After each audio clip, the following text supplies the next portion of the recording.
to the extent that Vrabel took over yesterday, one of the first decisions he had to make is whether to put in a waiver claim for quarterback. Boom. Look at you hosting and turning the tables here. Hey, who knows? Who knows? For all we know, Chris, for all we know, what brought it to a head was John Robinson pushing to make a waiver claim for Baker Mayfield and Mike Vrabel saying, "Are you freaking crazy? Yeah. Are you crazy? Let's take this to the boss. Let's finally, I'm sick of all this shit. Let's take this to the boss and let's hash this out once and for all." Wouldn't that be something if that was really the catalyst for change? Regardless, they didn't make a claim for Baker Mayfield. The Rams did. That was one of the teams we had flagged. I mean, what the hell? Matthew Stafford's on injured reserve. John Wolford is injured and not good, all due respect. Bryce Perkins is raw. Right. We don't know whether he's going to be good or not. And Thursday Night Football against the Raiders. Monday Night Football against the Packers. Christmas Day, late afternoon in the Cowboys Thanksgiving Day window against the Broncos. Are you kidding? We're subjected to that one now. Baker Mayfield. At least we can come up with a plausible reason to be mildly curious because the Rams have Baker Mayfield, Chris. I mean, to me, it was the most obvious choice. And the surprise was no one else even bothered to put in a claim. No one else wanted him. That's what surprised me because I thought 4 or 5 teams could convince themselves we should spend 5 weeks with this guy and figure out whether we want to keep him next year. Yeah, I hear you, Mike. I think it came down to like what we talked about, though. He's such he's a name, where media fan bases get around to where I think a lot of teams just didn't want to deal with, that circus or those questions or have that in the locker room or have their young quarterback have to deal with, hey, wait, this is our franchise quarterback, but we got this guy too, and now he's got to hear about that. And it just there was limited options like we went over yesterday. I'm still shocked too that it was only one team, but man, I think this is the spot for Baker. This is a great spot for him. And I think the reason I think that is just one that I don't think Baker Mayfield is going to go. I think there's a real future here for him with the Rams. And hear me out. No, the first thing I would say is I don't think Baker's getting signed by anybody this offseason to be the starting quarterback of their football team. I think that's gone now, right? So I think he's already being relegated. It would be a special situation, I think. And so for that and lack of that special situation, I think he's relegated to Backupville that we've talked about a little bit. And to me, this is the perfect place to go and kind of revive your career. You're with a guy with like McVay, who people look at as, somewhat of a quarterback whisperer. And it's a team that's won. And you're behind, even if, again, backup quarterback, you're behind Matthew Stafford, who gets hurt a lot, has been beat up a lot already in his career. I don't know if he's the type of guy that can last and play till he's 40 years old. He's not a huge human being either.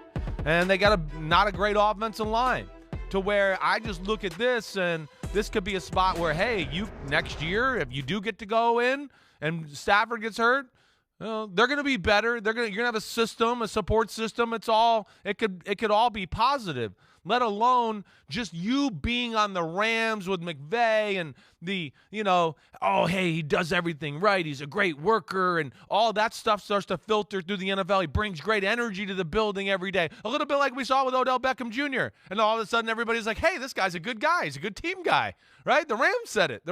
He's a good team guy. And that, to me, is where this could be good for Baker Mayfield. And I think it's, like you're saying, a smart move by the Rams as well. Yeah, I don't know how much stock I'd put in anything Sean McVay has to say after how things have gone this year, but that's a different point altogether.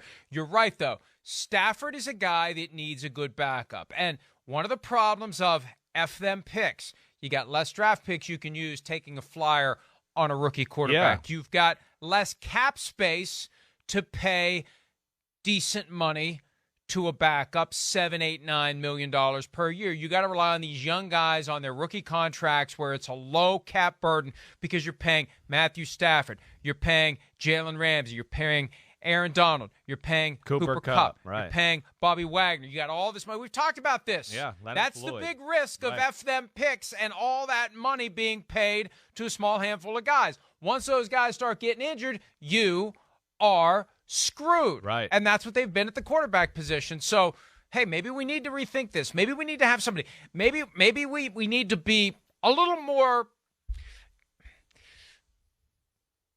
zealous in getting Matthew Stafford to let us know when he's having issues. I still think Matthew Stafford gets banged up, goes home, shuts his mouth, goes to bed, gets out of bed, comes to work, doesn't say boo to anybody. I think you're right, when Mike. he's injured. Right. And he goes as long as he can until he can't go anymore, Right. and then they're screwed. Right. And that's what happened this year. They have to have somebody who's ready to go. If Matthew Stafford needs to sit for week 5 and heal up a little bit, we're not stuck with John Walford, all due respect, or Bryce Perkins. We got Baker Mayfield who can come in and hold it together for a week. That's what they need to do. And you're right. Maybe through this 5-week audition, get to know each other. They decide he's our guy who could maybe do a 1-year, $7 million contract, come back next year and be the backup and position himself Right. to go be a starter in 2024 because he hasn't done anything. He made this big bet on himself, Chris. Yep. He gave up $4.6 million in guaranteed money to go to Carolina, and the big bet blew up in his face because he lost that $4.6 million. It's never coming back, and he's done nothing to position himself to go get paid as a starter, like you said. So it's time to make chicken salad, and it starts in Los Angeles. Yeah, that's right. And you know, you got to just start being a little choosy, and you can't be too greedy.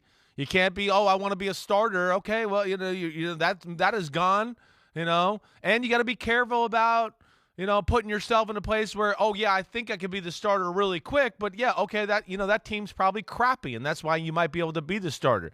And, you know, as we've always talked about, when you're around crap and everything, you start to smell like crap, and it gets on you a little bit, and all of a sudden you look crappy too. And that's what happened to him in Carolina.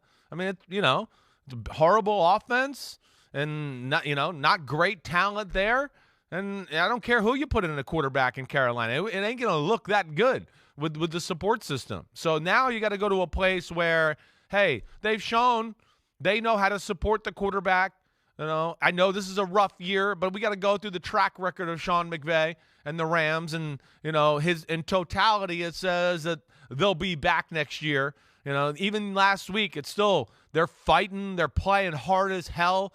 So I don't think McVay's lost the locker room. There's a culture there of winning and competing, and I do think Baker Mayfield can fit that. And if he gets that opportunity, he's going to be in a system that's tried and true, and he's going to have some people around him to make it work at least better than it did in Carolina. And we'll see if he can take advantage of that opportunity if he ever gets it.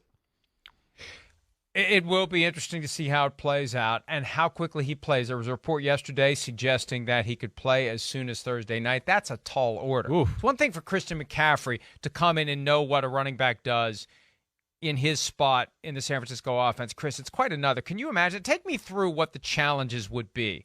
Baker Mayfield gets on a plane, has the playbook downloaded onto his tablet, spends the cross-country flight beginning to become acquainted with the offense.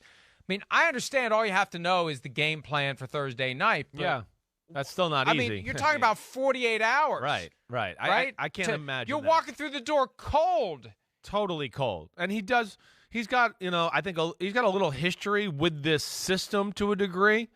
There's going to be similar rules, but the language is going to be different. And yeah, you're on the plane and you start to go, okay, wait, all right, we called this double wing right, now they call it this. And all right, wait, we used to call slant flat lion and they call it Bengal. And okay, so you're starting to process that all together. That's fine and dandy, and sure, you'll get some of the basics down there. But I mean, from the play on a Thursday night to know, like, oh wait, hey, there's a will linebacker, the weak side linebacker, and the free safety are going to blitz. We want to audible out of it. Just expect them to know that. or to talk to the center and be like, hey, we got to change the protection here and protect the guy. That's where, I find that almost impossible to think that could happen. It's just too much. I mean, McVay would have to have the perfect game plan or the most conservative game plan in the history of football, where he'd be like, all right, we're just going to have these 3 or 4 runs and a few passes, and we're going to block it up and you can throw it down the football field. And you'll know the concepts and we'll work through them over the next few days. But I would be shocked to see him on Thursday night. I think maybe a chance next week. Okay, if Wolford's not ready and everybody, I could see that. But I don't think we're going to see that against the Raiders here tomorrow. And they have an extra day to get ready for the next game. They've got that extended 11 days between Thursday and Monday because they play the Packers Monday Night Football at Lambeau Field. And, there's an element of entertainment value and showmanship here. One of the points I made yesterday, because we went through all the teams at PFT, and I went as broadly as I could. I identified 16 teams that should at least think about it. And the Rams were one of them. And one of the reasons is, as I mentioned earlier, next 3 games, standalone national windows that can't be flexed away. The 4th one is a Sunday night game against the Chargers, which I assume the NFL is going to choose because it's the NFL's decision to flex out a Sunday night Week 17. Rams at Chargers, no one's going to want to see that, period.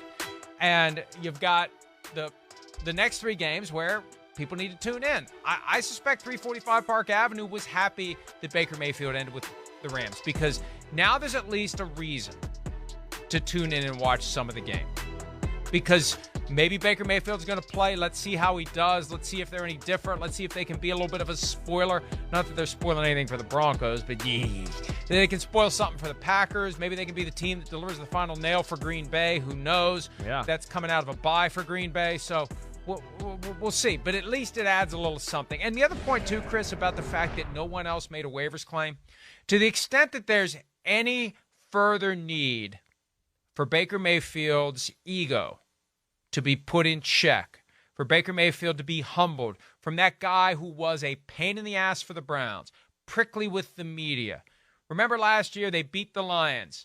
He was mad because he got booed. Right. He didn't meet with reporters. So all the locker room stuff, him versus Odell Beckham Jr. Who did the players defend? They didn't defend him. Like, to the extent that he had to stop being a pain in the butt, when you see that 31 teams had a chance to claim you on waivers and only one said yes, that's the kind of thing that can maybe send a message. If he needed any further messages to be appropriately humble about where he is in his career and where he's going from here going forward, that was actually a good thing for him. They did him a favor, and the Rams a favor, by having no one else claim him on waivers yesterday, because if he's not happy in L.A., it's not like anybody else is going to want him. No, you're right. I mean, most guys go to L.A. and are happy and are, like, pretty pleased with that culture. Now, Baker. But they're 3-9. Yeah, but they're 3-9. It's you're right. It's a different building in there right now than it was last year. That's for sure. Baker, did not always handle himself right. You're right. He did get screwed over by the Cleveland Browns in a epic way. I mean, epic. And all time, it deserves the word something more aggressive than screw. An all-time screw over. Yes. But I'll let it be right now in case my boss is listening. Thank you. All right? But that has that ever stopped you in the past? A little bit. I sometimes get a text during the show like, okay, stop swearing. And then I do try to dial it back a little. And then this year, you can say what you want. He's been great this year, right? He's made zero issues, been a total leader. It's been a very tough situation. There's been a lot of issues there in Carolina. Baker Mayfield has never been at the forefront of any of them. So I think those are all good things. And then, yes, yesterday, certainly I would think would pop your eyes open to go, damn, I'm not that hot of a commodity anymore. I'm not. And that's why the Rams, again, I think is the perfect spot. You go there, you rebuild your reputation. McVay and the coaches who leave that building will start to slowly talk about how professional you are and how awesome you are and you're smart and damn, you could throw the football. You'll get your chance again. And more than likely it could be next year if you hang around there. So hopefully he makes a good impression. And, I think it's the perfect spot for him to be a backup and rebuild this thing. And here's the other side of it, too. I believe he used he and people close to him used the media to get his complaints out in Cleveland. Mm-hmm. We saw that time and again. There hasn't been a single Sunday Splash report. There hasn't been anything along the lines of Baker Mayfield was unhappy when they traded Christian McCaffrey because he wouldn't have come to Carolina if he thought he wouldn't have McCaffrey available to him all year long. That would have been a very reasonable thing for someone to report. And it would have been a reasonable thing for Mayfield to believe. And to the extent that he did believe it, he never said it, he never leaked it. And that's a sign of maturity. There was nothing that happened since he was traded to the Panthers, either coming out of his mouth or through his demeanor or through any reports from unnamed sources with knowledge of the situation, that Mayfield was anything other than perfectly content to be where he was. And we didn't even know he wanted out until he got out. No, well, and that's where I want to go with that a little bit. I do want to ask you, because the other thing I thought of when this kind of came about, of course we thought, oh, maybe he's doing this because of the 49ers, right? Maybe, but I do wonder, was there an inside deal here to be had with the Rams? With their record, they're going to be high up on the waiver wire, right? It is one of those things where the agent could call those teams that are in front of the Rams on the waiver wire, get a feel, hey. Hypothetically. Right, hypothetically, right? Baker, I think we can go into Carolina. They're done with you. You could ask, and I think they'll let you go, and we'll see where it goes. I think I thought maybe that when I first saw that the inside deal was for the 49ers, but maybe we were wrong. The inside deal was, the Rams and McVay and Les Snead working the back channels here all along. And this is why Baker, asked for his release. He thought there's a good chance he can end up here. And look, the Panthers save $1.3 million in cash and cap space. What they do sacrifice, though, is the ability to get a compensatory pick next year, 2024, as Mayfield walks out the door. But remember, you only get those if you lose more guys than you sign. If the Panthers are planning on going out and signing a bunch of guys in free agency this year, and I think they want to keep the door open to do so, right, then you're not going to get a compensatory pick for Baker Mayfield. So that's not a reason to hold him. You move off of a guy that you're done with. Mm-hmm. You save $1.3 million in cash and cap space, and he gets a chance to do something the next 5 weeks.